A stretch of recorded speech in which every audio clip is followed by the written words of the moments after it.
Welcome to the Business of Travel, the official podcast of the Global Business Travel Association.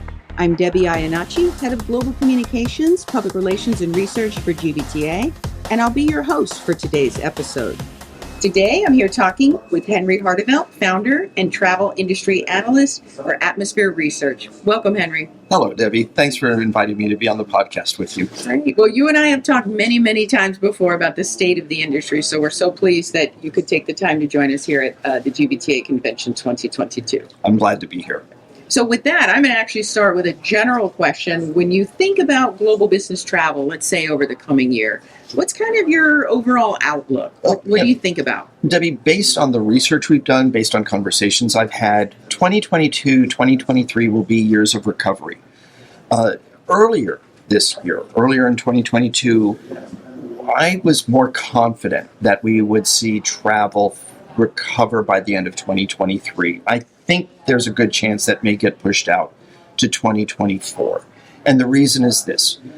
We are entering a period of economic uncertainty, and as we all know, when the economic environment gets unstable, travel is one of the areas that CFOs and business executives look in their organizations to cut back. I think we will see travel continue to grow this year. Domestically in the U.S., I think we will see travel recover at a faster rate than perhaps some other parts of the world. And I think travel within a region will recover at a faster rate than long-haul travel. What I would add is that a more recent factor contributing to the uncertainty of travel's recovery, business travel's recovery, are all the problems we have seen happen this summer with airlines and airports and the disruptions, delays, cancellations, and so on. And that is definitely making business people think twice about whether they want to travel. And the technology that everyone has become accustomed to using over the past few years has made them realize that if things are like a borderline decision of do I take a trip or not, it's become far too easy for a lot of business people to say, no, I'm going to stay at home and I'm going to do my meeting or call or whatever it is remotely. There is one more thing that I would say that is going to affect business travel globally this year. And that is simply business travelers' feelings of wanting to travel for business regardless of flight delays or other factors like that. They've all become quite comfortable doing business remotely. To me, there's nothing like meeting with someone face-to-face. One of the advantages of being here at convention is not only getting to see you and spend time with you in person, but several of the other conversations that I have had with people here. Hearing people speak, the ability to ask questions, that is a very different dynamic than doing business on Zoom or some other video remote platform. And I know that there's a balance for both. I feel that we need to respect the role and importance of business travel for the corporation, for individual success, for business success, and more. Right, absolutely. And, so one of the things is, what we talk a lot about in the industry is we're seeing that reconnection and that resurgence, but is that temporary as people reconnect? But where does the pendulum swing? Where do we land on the new normal? Is there a percentage you think about that comes out of business travel completely? Yeah, well, there are going to be two things that will affect business travel. One, I think, based again on research that I've conducted, business managers have told us that a lot of their internal staff travel is likely to be reduced in 2022, 2023, and beyond. There's a view that kind of travel that is less associated with revenue, either creating revenue, managing revenue, things like that, that is more expendable as a type of business travel. Before COVID, it wouldn't be unheard of for a manager to routinely go and call on her or his field offices, or for a group of executives or managers to come together from the four corners of the globe for a 2-day meeting. Between the increased focus on cost management and sustainability, along with the technologies that exist and are now mainstream, I think we will see a lot less internal travel than we did. In research that we've done also, what we have heard, Debbie, is that while travel managers have said their spend is expected to recover, one interesting thing is that travel managers believe the individual per employee travel will likely be at least 10% less in the coming years compared to before COVID. Again, because technology allows a lot more travel to be done remotely, allows travel to not be done because we can do things remotely, and because the focus on cost containment and sustainability. Right. And let's talk a little bit about a few of the sectors of the industry. Sure. So I have heard you talk frequently on the news about air travel and the current state of disruptions. Can you tell us a little bit about that? And is that going to normalize anytime soon? Well, look, I spend a lot of time discussing air travel, even though we look at air, hotel, and other sectors of the industry, because airlines are a lot more visible and have a lot more impact on people's ability to travel. And my hope is, and my belief is, that by summer 2023, yes, I believe we will be in a much better state than we are now.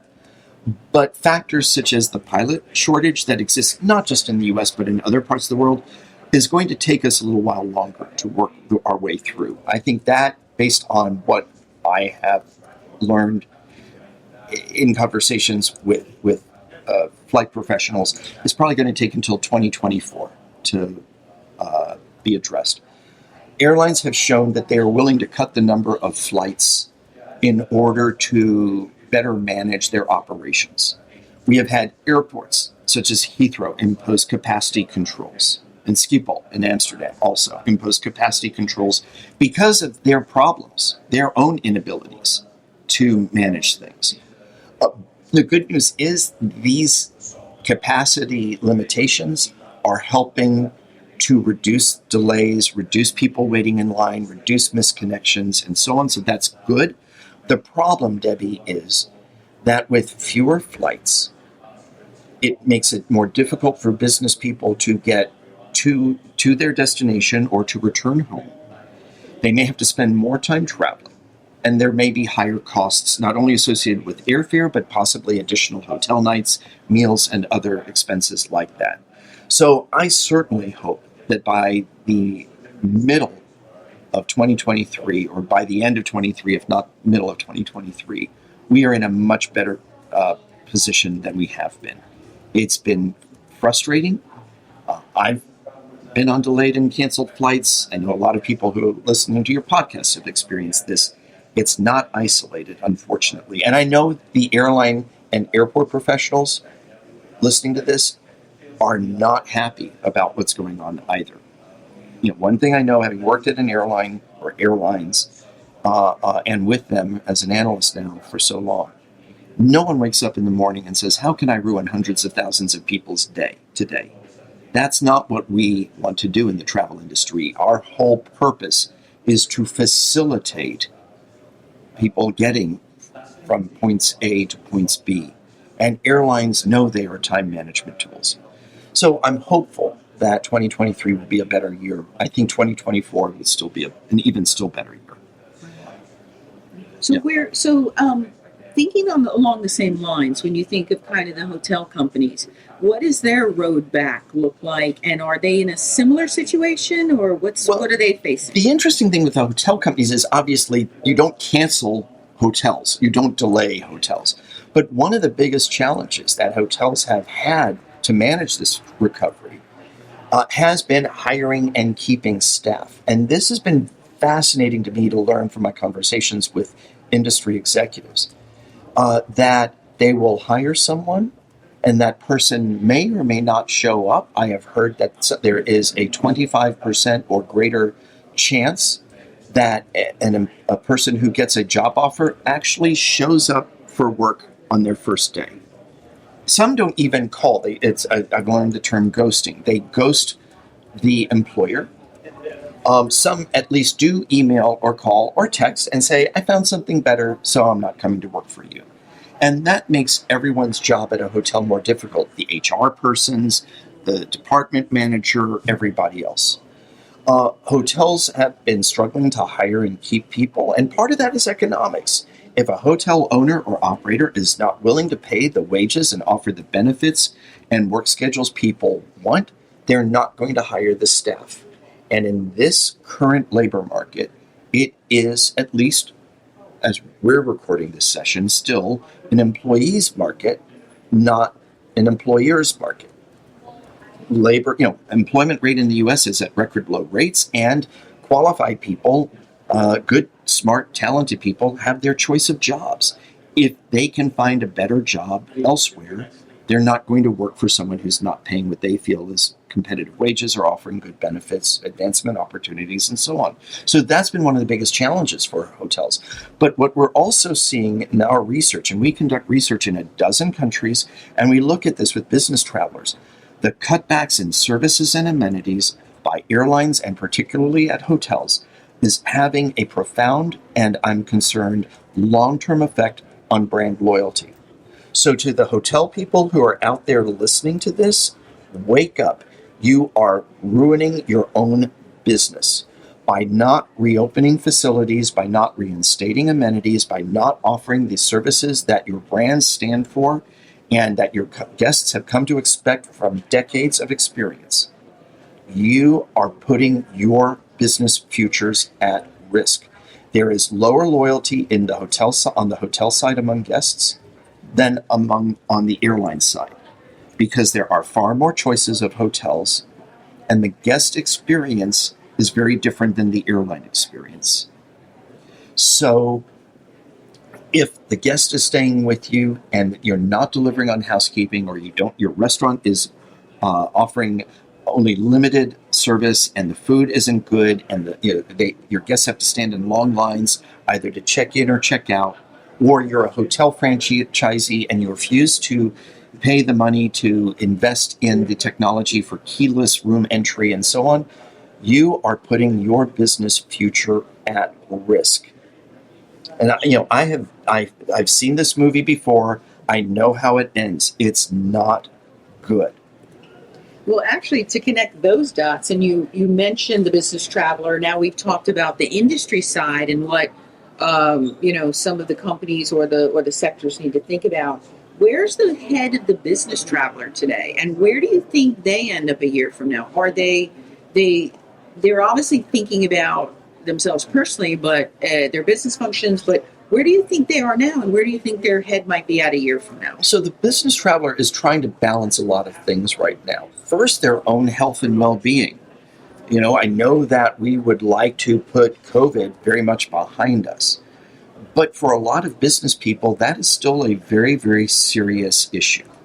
And so one thing I respect a lot of companies for, anyone who is not yet ready to travel is not being forced to travel.